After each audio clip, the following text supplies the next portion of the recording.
And the second of the guided talks is what we call the Lev Talk. The Lev is the Hebrew word for the heart. When we first launched the channel, we did a series of videos that explains that from the Hebrew wisdom culture's perspective, the mind wasn't developed the same way that Western thought would with logic. And it definitely factors into the decision making of a person, but it's very secondary to the idea that the heart is the one that calls all the shots internally. So effectively, the heart, the Lev, this is who you are inside. It's your internal person. And the Lev has many responsibilities, so that means it has a lot of different ways to fail, and it has a lot of different obstacles and challenges. And that's what we do in this section, is we look at ways to improve ourselves internally.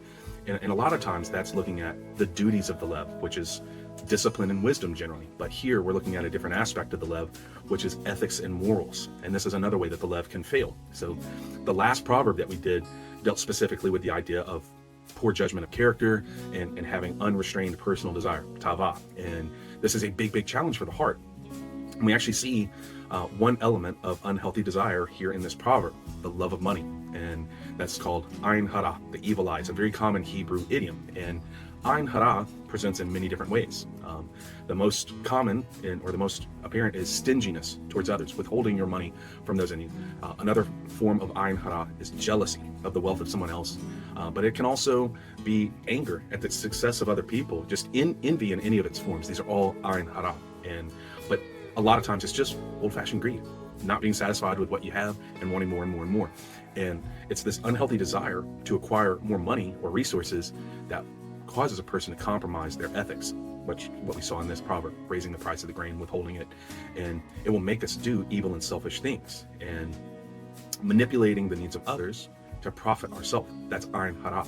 And Jesus speaks of this in the terms of a good eye and a bad eye. Some translations say it's light or darkness, but we've discussed the lashon hara, which is the evil tongue speech. We've talked about yetzer hara, which is just the general sin nature, evil inclination. But ain hara, this is where one focuses their gaze. And here it's looking at a way to gain an advantage, looking for an angle. And ain hara, the main reason why it's such a big problem for the Lev is that it's morally ambivalent. It does not care how it impacts others. It just wants what it wants. And the same way that we have to defend our heart from the lashon hara and the yetzer hara, we have to do the same with the ain hara. And the New Testament echoes this phrase as the lust of the eyes. We see that in 1 John 2:16. But the teaching itself is a very old Jewish concept, is that the fixation on wealth and possessions compromises a person's morals, and it enables them to justify sacrificing others. And a Lev that is fixated on righteousness is going to purge itself of these traits, the ain hara. These are not the traits of a Siddiq. These are not the desires of a Siddiq. And this is a big part of our Lev, is to make sure that we're not doing these things. But, we move past the surface element about greed. And what we're really looking at is this proverb is about two different emotional responses. Emotion also finds its home in the heart. And the two emotions that we actually see in this proverb are gratitude and resentment. The people will curse or the people will bless. And so many times the Proverbs, they're just simply observational. They're just telling us how things will be. It's not even telling us whether it's good or bad. They're just telling us what to expect, how we can anticipate people behaving. And it sets the groundwork that life follows these predictable patterns. So abuse and manipulation breeds resentment and distrust. That's not a groundbreaking observation. Being generous, rescuing people, breeds thankfulness and blessing. Again, this is not a groundbreaking observation in this proverb, but the real challenge then becomes, how do you break the cycle? How do you remove resentfulness even in the face of having been wronged?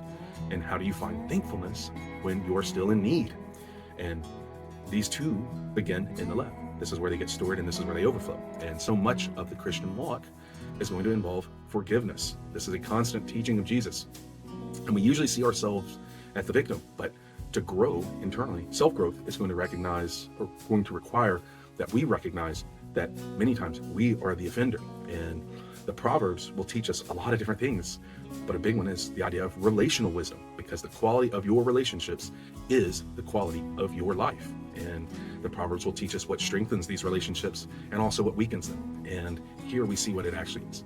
Manipulation destroys relationships. It's one of the most difficult things for people to forgive. They know when they have been taken advantage of, and that's why they hold on to resentment. They don't let it go, because neediness is a vulnerable state, and manipulation of someone in need comes with a very high price. Its cost is resentment. And you can be guaranteed, when you exploit someone in a needy position, they will resent you 100% of the time. So never, ever, ever take advantage of a position of leverage in a relationship. Do not use manipulation in relationships. This is also a proverb about deprivation, withholding what is needed. And here it's using the symbolism of grain feeding, but in relationships, this is usually affection, affirmation, and presence. And if you withhold these things, you withhold this grain, this too will lead to resentment, disillusionment. This will cause the relationship to break down. Another version of this is making people feel like they have to barter to receive these things, affection, affirmation, and presence, and that they have to earn it. And if you turn things into some sort of exchange that is costly, that's transactional, that too is going to breed resentment. So we'll holding it over their head, reminding them of when you did something good or nice for them. But in the face of abuse, emotional extortion, and manipulation, people will curse the manipulator. And the heart is prone to this type of evil, to take advantage when we hold advantage. And because of that, we have to be on guard of this capacity to act this way, to be an opportunistic person.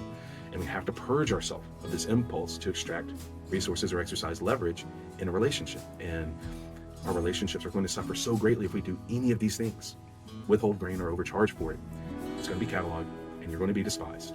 But a heart that truly loves God and truly loves wisdom is not going to want to do any of these things. And what this proverb is really telling us is that we all have the ability to bless and meet the needs of others. And in the action we choose when we are in that position, that shows what our actual heart is. And people will have gratitude when we meet their needs. Doing the right thing pays off. It carries God's blessing with it. Our relationships will flourish.